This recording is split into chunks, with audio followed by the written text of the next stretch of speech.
कुरैश के लोगों, मेरी बात सुनो। चाहो तो इसका सारा जिम्मा मेरे सिर पे डाल देना, लेकिन इस इंसान के काम में दखल मत डालो। भूल जाओ उसे। वल्लाहि वो माशरे में बड़े बदलाव लेके आने वाला है, जैसा कि वो कहता है।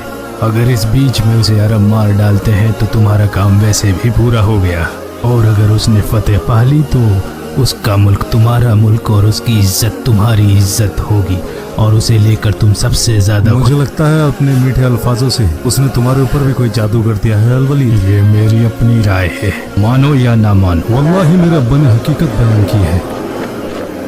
अगर आप लोग मोहम्मद और उनके पैगाम में यकीन नहीं रखना चाहते तो कम से कम इतना तो कर सकते हो, मेरे अब्बा की सलाह मान लो। मान ले भाई, हम ऐसी सलाह क्यों मान ले? क्या तुम्हें वाकई अपने अब्बा के दीन और उनके नजरिए का ख्याल है? तो क्यों ना आज तुम हमारे साथ बैठो और हमें कोई रास्ता दिखाओ जिससे कि हम अपने दुश्मन के साथ सख्ती से निपट सकें।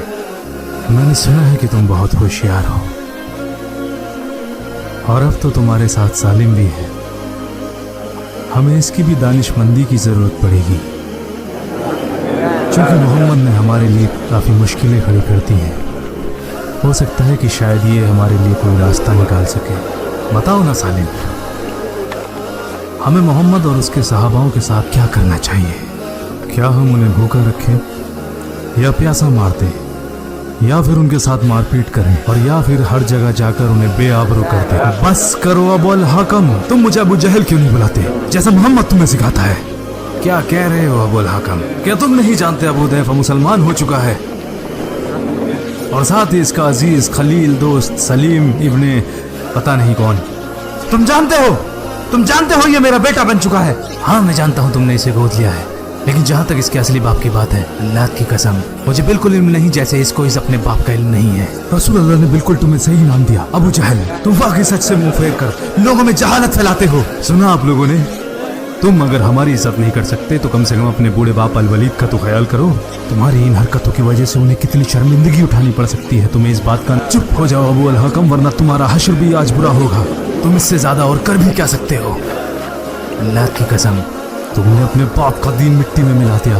तुमसे बड़ा अहमक और कम अकल मैंने अपनी जिंदगी में नहीं देखा। अपनी हद में रहे भद्दे गंदे इंसान, तूने अपने बाप का नाम मिट्टी में मिला दिया। अपनी हद में रहो अबुल हाकम, तुम भूल रहे हो वो मेरा बेटा है। क्या इसे याद है कि आप इसके बाप हैं, इसीलिए आपने इसे छोड़ दिया? आपको पहले से इल्म था कि ये मुसलमान हो चुका है, फिर भी आपने इस सच को हम सबसे छुपाया। अगर ये आपसे काबू में नहीं आ रहा तो इसे हमारे हवाले कर दीजिए। जिसने भी इसे छूने की कोशिश की, मैं उसकी नाक मिट्टी में रगड़ दूंगा। और सालिम, ये तो आपका बेटा नहीं है, इसे हमारे हवाले कर दो। जो मेरे बेटे का बेटा हो गया, मैं उसका दादा बन गया। सुना आप लोगों ने, अबू अल-वलीद ना तो हमें बेटा सौंपने को तैयार है और ना ही अपना पोता। तुम्हें अब्दे शम्स कबीले पे इल्जाम लगाकर बड़ी खुशी मिल रही होगी। ये तुम्हारे खिलाफ भी जा सकता है।